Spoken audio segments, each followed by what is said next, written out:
Coming up today on the Locked On Hornets podcast, do the Hornets have an icon already? Get it? Icon?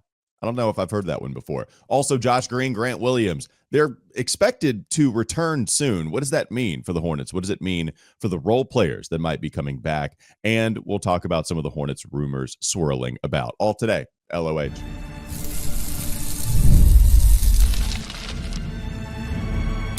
You are Locked On Hornets, your daily Charlotte Hornets podcast. Part of the Locked On Podcast Network, your team every day.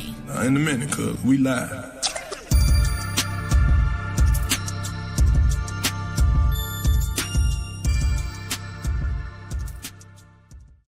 It's Locked On Hornets, part of the Locked On Podcast Network. It's your team every day. Thanks for making us your first listen. We're free. We're available anywhere you get your pods. And that includes YouTube. No Doug Branson today. Still check out the other content he's got going on Substack, everyhornetsboxscore.com. Also go watch Yahoo Sports Daily. He's behind the scenes producing for Jason Fitz and Caroline Fenton. And I'm Walker Mehl. Listen to me WFNZ every weekday from 12 to 3 p.m. This episode is brought to you by Game Time. Game Time? I know Doug is shouting it out there somewhere. I know the Game Time senses are tingling. Download the Game Time app. Create an account. Use code LOCKEDONNBA for $20 off your first purchase. And last but not least, just give yourself a round of applause, man. Thanks for making Locked On the #1 sports podcast network out there. Not number 2, number 3, at the very top, the pinnacle.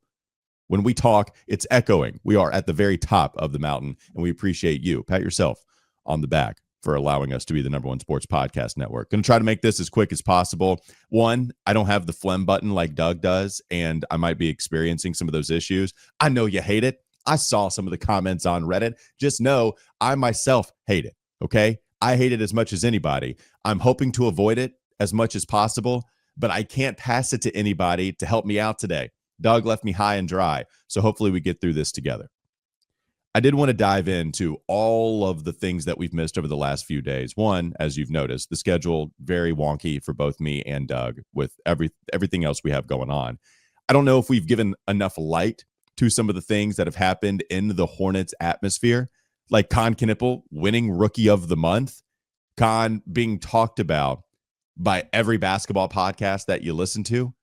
That makes sense. NBA sickos wanting to talk about the guy that is so clear in a way, the Rookie of the Year at this point, and wins Rookie of the Month with the games that have been played in October and November. It makes sense that NBA sickos would be talking about the NBA Rookie of the Year. But what about just good old-fashioned celebrity sickos? Well, Jimmy Fallon? Kon Knueppel's going on late-night talk shows to talk about winning Rookie of the Month? Your roommate in college was Cooper Flagg. Right there. That must be a very talented dorm room. Yeah, pretty. He just texted me because we both just won Rookie of the Month. No way. And for the NBA. And, Congratulations, bud. Yeah, thank you. People cheering on Kon Knueppel. Just a good old-fashioned celebrity at, 20 years old? Just 1 year, half a year removed from college? It doesn't feel like we've had that kind of typical celebrity. With LaMelo being such the social media celebrity star, it clearly just box office, right? Like LaMelo was the popcorn, and then watch him play basketball because he's so exciting. We haven't seen him. I haven't seen him on late night talk shows. I've seen his dad, right? We've seen LeVar. I don't know if we've seen LaMelo, just because I don't think that's how he gets down. He's not really enjoying the interview process. We know how he is in front of a microphone. It's not, I think, because he doesn't have anything to say. He just maybe doesn't want to say it to us as much, which is all fine. Kon, I do wonder how much of it is the Hornets reaching out to Jimmy Fallon. I haven't gotten any word on this, but is it the Hornets when they're in New York saying, hey, we got this Rookie of the Year. You guys want to talk to him? Maybe uplift the brand, so to speak? Is Kon and his agency, are they reaching out to Jimmy Fallon? Is it vice versa? Is Jimmy just such a basketball fan that he's saying, hey, this Kon Knueppel guy is pretty good. Let's get him on the show. I don't know how all that happened, but it does feel like we're trying to breed a celebrity around here, at least to a certain degree. And maybe that's too strong of a word, but he's out there. The limelight is on him. That's what happens when you give us one of the most efficient starts that a rookie has ever had out there on the perimeter. So not only is Jimmy Fallon shedding some light on just how good Kon has been, but now we get to the Basketball Sickos podcast, like Sam Vecini, Game Theory, talking back and forth with, I believe, Motor City Hoops about Kon and how both of them had Kon as the rookie of the month themselves, just based on their own criteria. Did we both have Kon at number one? Yeah. I had Kon at 1, 18 points, 5.6 rebounds, 3 assists, shooting 46, 41, 90. That is completely crazy for a rookie. His true shooting percentage, 5% above league average. He is not like a catastrophic defender. He knows where he's supposed to be, at least, and he's big and physical and will get his chest in front of you. The feet are not awesome, but, that's something that he'll continue to work on. What did you like most about Kon? Yeah, I mean, the shot making, but listen, a game I watched recently, I was more impressed with what he's been able to do off the bounce. And I think if you create advantages for him, he's going to take advantage of those opportunities, and he can knock it down in the mid range, seen him get to the rim a little bit and figure that out. So it's just the overall efficiency. And listen, I realize Cooper has come on recently and, once they've got him into the right role, and my guess is 20 games from now, if I had to put money on it, Cooper will end up being, the guy that's number one.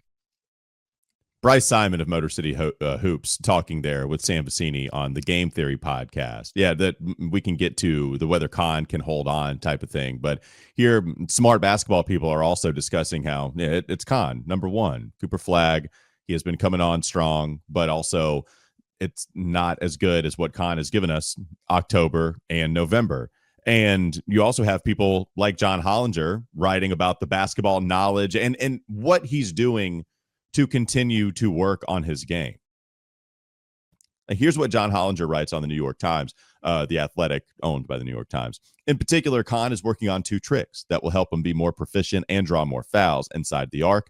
The low gather, kind of like James Harden, and the slow steps of a high gather, kind of like Harrison Barnes shot faking in the midst of one of his patented Euro stop finishes. That's what John Hollinger writes when he did somewhat of a profile on Kon Knueppel for the ball knowledge, like the trivia recall that he possesses, and the maniacal approach to improving at his craft.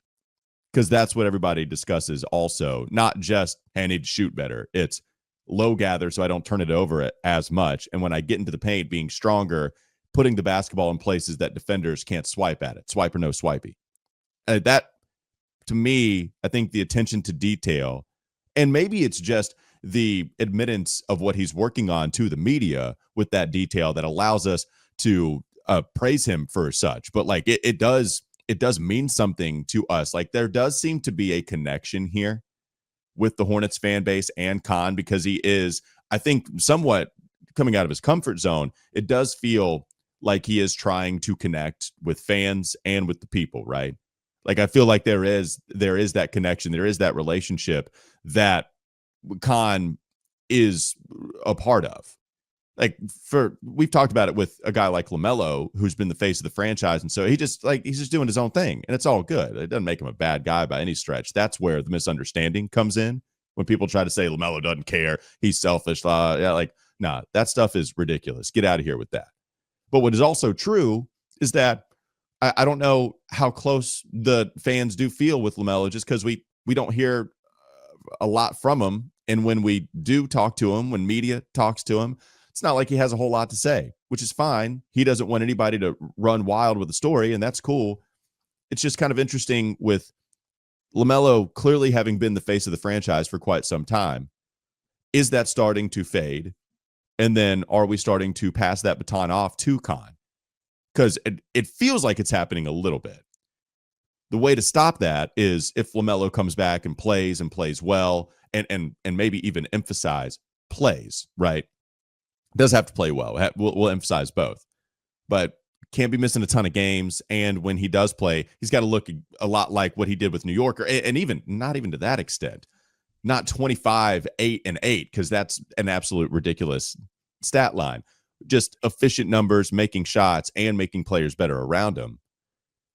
But I don't know if this is going too far, but then you have guys like Kevin O'Connor, or Kevin O'Con Man, right? That's what we like to call him here. Kevin O'Connor, along with Tate Frazier, who is a fellow Hornets fan. Shout out to Tate. they were discussing Kon, and Kevin O'Connor says, quote, "We're seeing what Charlotte Hornets are doing with Kon Knueppel this season, averaging more pick and rolls per game than Klay Thompson did in his entire career," which, that's been a common comparison. He was on Jimmy Fallon the other night, ... Bye-bye LaMelo. Kon Knueppel is the star now. And I'm not so sure that's true yet, but it does feel like through the first 20 games, the gap is a lot closer than I really expected it to be. And we'll see what happens from here. Coming up next on the Locked On Hornets podcast. Do want to discuss the Rookie of the Month stuff a little bit more so with Kon as it pertains to LaMelo and Brandon Miller and what that means for the Hornets going forward. Plus, some of the role players, when they come back, how does that help Charlotte? That's all still to come. LOH. This episode is brought to you by Robinhood. What if sports were traded like markets? Now you can put your sports IQ to work. In real time with Robinhood prediction markets, it's not you against the house. It's you participating in a live market. You can buy or sell positions live all game long. Use your sports knowledge in the moments that matter. Robinhood prediction markets changes the game. It's people moving the action. So when the momentum shifts, you can move with it. I always knew the game, but never had a dynamic way to apply that knowledge. Now I could actually take part live in a market powered by people, and you're no longer just a spectator. Play-by-play, you decide. Trade every play with Robinhood, now available across the U.S. Download the Robinhood app now to begin. More Locked On Hornets ahead. So we have a Rookie of the Month again. The last time this has happened for the Hornets, it was Brandon Miller who won Rookie of the Month January, February, and March of that 2023-2024 season. Before that, it was LaMelo, who, had he not gotten hurt, LaMelo just would have run away with every single Eastern Conference Rookie of the Month award. Here's actually something interesting. LaMelo won it in January, February, March. Remember, the season got pushed back because of COVID, just if the months sound a little weird to you. January, February, March, those were the first 3 months that those awards were given out. LaMelo wins all of them. Malachi Flynn, yes, former Hornets now great, won Eastern Conference Rookie of the Month in April, and RJ Hampton won Eastern Conference Rookie of the Month in May.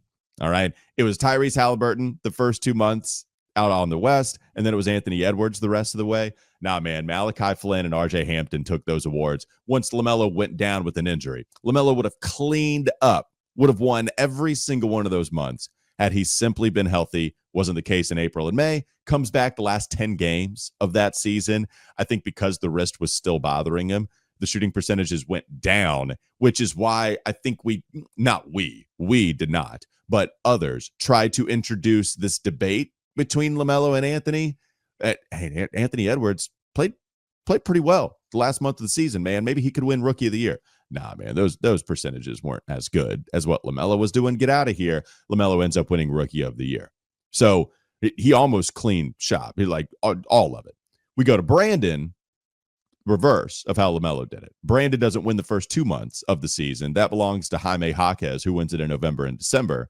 Brandon Miller cleans it with January, February, March Eastern Conference Rookie of the Month awards, and then eventually would lose Rookie of the Year to a guy named Victor Wembanyama, who just so happened to be, I don't know, one of the craziest prospects that we've ever seen. Now, here's interesting. This is what I want to introduce, right? Kon just won it for October and November.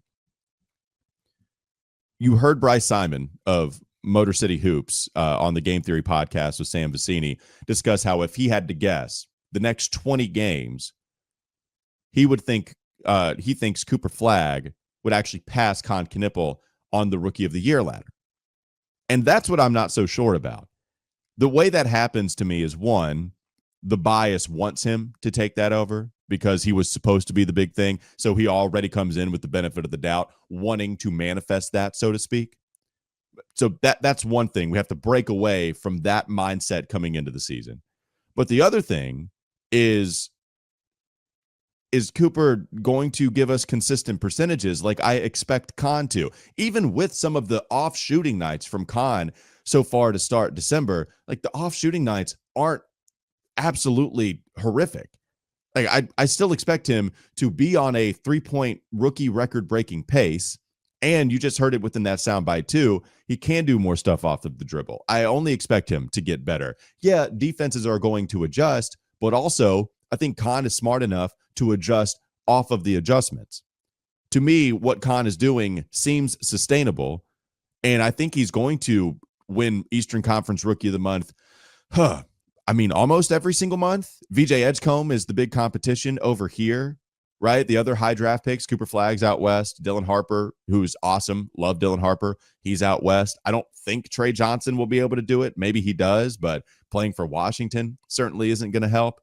Yeah, I think Kon could probably do it. Now, the thing is, if he doesn't, right, let's just say that Kon ends up having a similar Brandon and LaMelo rookie season in that they win Rookie of the Month 3 months out of the 5 that they give out the award.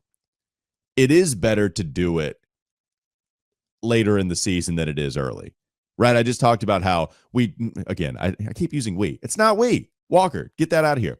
They, outside of Charlotte, NBA heads tried to introduce this debate between LaMelo and Anthony Edwards because LaMelo was out of sight, out of mind, and Anthony Edwards was playing well late. Now, luckily enough for LaMelo, he had already done so much at the beginning and middle portions of the season that it still would have been a stretch to give it to Anthony. But people tried to make that a debate. All right, cool, LaMelo still wins. That was still something to dodge if you're LaMelo. Brandon, he wins the last 3 Rookie of the Months, loses Rookie of the Year because you have Victor Wembanyama on the other side.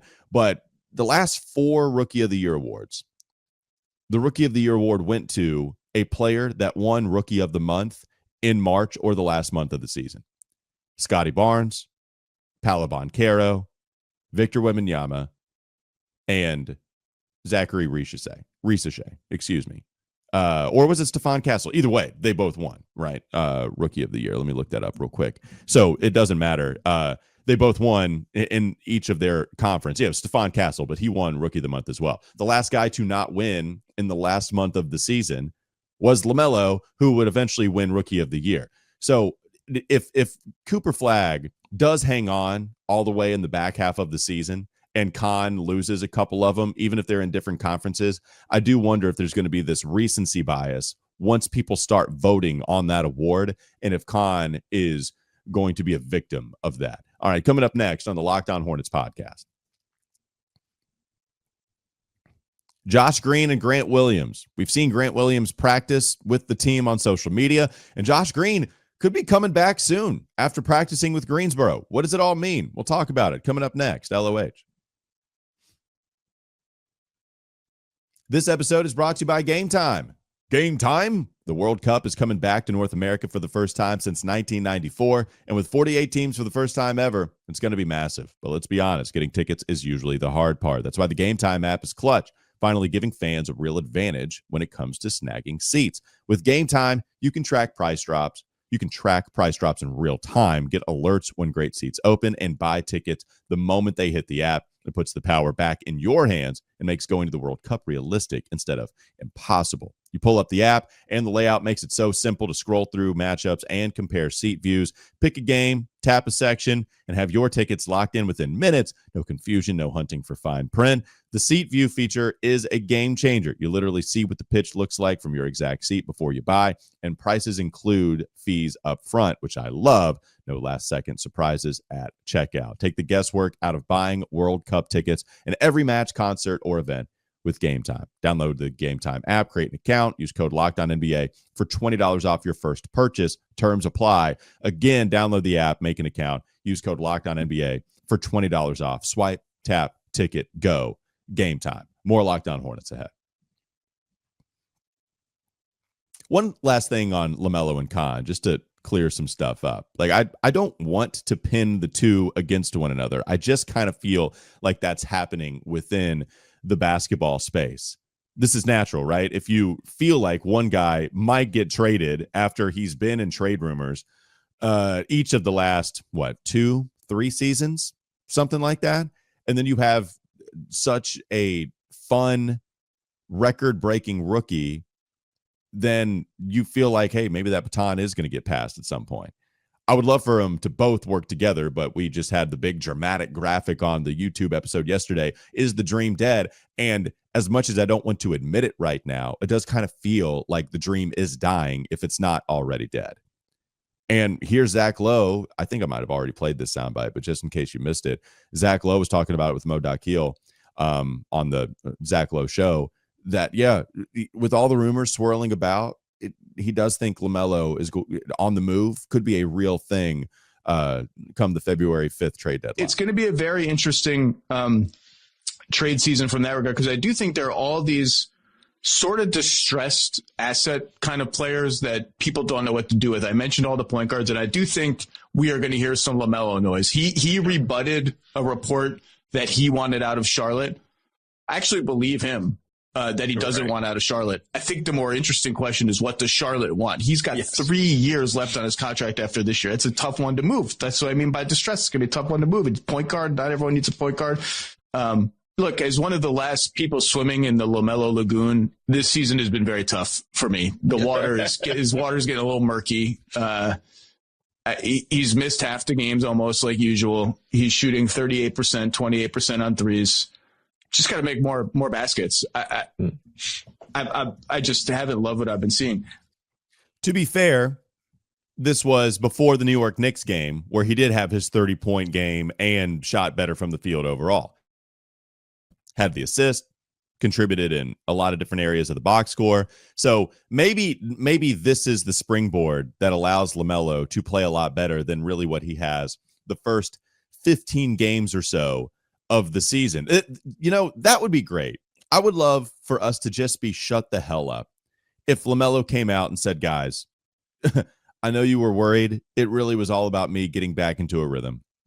And then once I got back into a rhythm, and I didn't get injured to prohibit said rhythm from happening, this was always going to happen with more talent around me. Like you've seen that I've already dabbled in facilitating a little bit more and taking the right kind of shots. And when I need to take over, I can still have that takeover effect. Man, I just got these wrist injuries. I know I had the one my rookie season, but I have a little bit of one right now that's holding me out on the other side. I'm still probable, but it's holding me out just a little bit.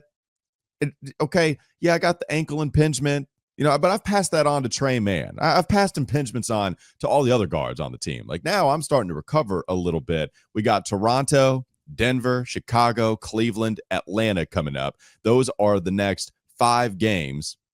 And I feel like I can go off against Atlanta, go toe-to-toe with some of the guards that you got in Cleveland, Chicago. I want my lick back against Chicago. I mean, it didn't shoot well, but that was the game where I really started to play a little bit of a different style. Man, if he just put a string of games together to shut us all up, like that would be great, even if we go back to the conversation we had yesterday where the better he plays, you have to wonder if that's the time that the Hornets are finally going to move off of him. But in the meantime, if he helps us win some games and then you actually see what it looks like out there on the court with LaMelo, Kon, and Brandon all together, then I would love to just welcome everybody. All of you guys are the faces of the franchise. All 3 of you. We got a trio, a big 3 in the QC. Would love to see it. All right. Josh Green, Grant Williams. What's happening with those guys? Well, looks good for Josh Green right now. The Charlotte Hornets, they have recalled Josh Green from the Greensboro Swarm after yesterday's practice. And this was on December 2nd that the Hornets assigned Josh Green to the Greensboro Swarm for team practice. Just because they practice a lot, there has to be this official designation deemed by the Hornets via the rules of the NBA to have some of these players go back and forth, which is why there's always this announcement. It's just the technicality of it all. It doesn't really mean anything, as we saw with LaMelo. So Josh Green coming back from the Greensboro Swarm. What does it mean for the Hornets? It means that they get a defender back. They relied on Josh Green a ton last season. I mean, he played a bajillion minutes. Looking at his minutes right now, just want to pull that up too. I am exact on it. In terms of minutes per game, Green was at 28 minutes per game. That was only behind Miles Bridges, LaMelo Ball, and Brandon Miller. In terms of games played / minutes played ratio, Josh Green by far played the most total amount of minutes. So somebody that Charles Lee has relied on the last couple of years. And I'll say this, man, if you understand what Green is, defender, a body that can absorb contact out there on the perimeter, athletic enough to move his feet, But really, stand in the corner and shoot. Be our guy and catch and shoot opportunities. Maybe run with us in transition. And we don't need you to do anything with the basketball because we got Kon and Brandon and LaMelo now. Just shoot. Like, that's it. Shoot and cut. That's all you got to do. If you understand that as soon as you give Josh Green the basketball, you don't want him to do anything other than shoot or pass. Like, he's a double threat, not a triple threat. Shoot, pass, dribble. Nah, it is shoot, pass. If that's the case, then we're good with Green. Like, he's a connector. He understands that his usage percentage is going to be crazy low. It was in the 20th percentile during his time with Dallas for most years. I think it was in the 8th percentile, according to Cleaning the Glass last year. I didn't expect it to go down that much further. Just anyways. So Green is a helpful basketball player. Hopefully he can come back as soon as possible. And Grant Williams, have no clue when Grant is coming back. They didn't talk about it on the broadcast when he did the interview back and forth with Eric and Dell. Grant, at least they talked about it. Grant just didn't give us a specific timeline. So don't know when he's going to return. All I know is the shooting, the powerful body, a guy that is a coach off of the floor, or I guess on the sideline of the floor. We know he can be a leader out there on the court with everybody, playing amidst all of his teammates. Yeah, I think Grant Williams would also help you as well. And catch and shoot opportunities there. Low post defense, just getting under the hips of guys and then boxing people out, being a good connector / passer from the high post. I think you have two professional basketball players coming back soon, which would hopefully allow all these other guys to grow and then put everybody in the right position to succeed. Yeah, I'm hoping, man. It would be great to see this team as close to as full health as possible. That'll do it for Locked On Hornets. Thanks for making us your first listen. We're free and available anywhere you get your pods. That includes YouTube. No Doug today. Should be back with you tomorrow. If not, we'll both be back with you sometime next week to recap everything that happens with the Hornets over the weekend. Again, that schedule for the Hornets, it is going to be the I'm trying to pull up the schedule here for the weekend. We'll just recap everything. We'll recap everything that we see. It'll be Denver on Sunday. That's going to be tough. Yeah, Toronto tonight. So Toronto Friday night, Denver Sunday night. We'll recap it all on Monday right here on Locked On Hornets, the #1 sports podcast network out there. Thanks again. We'll see you then.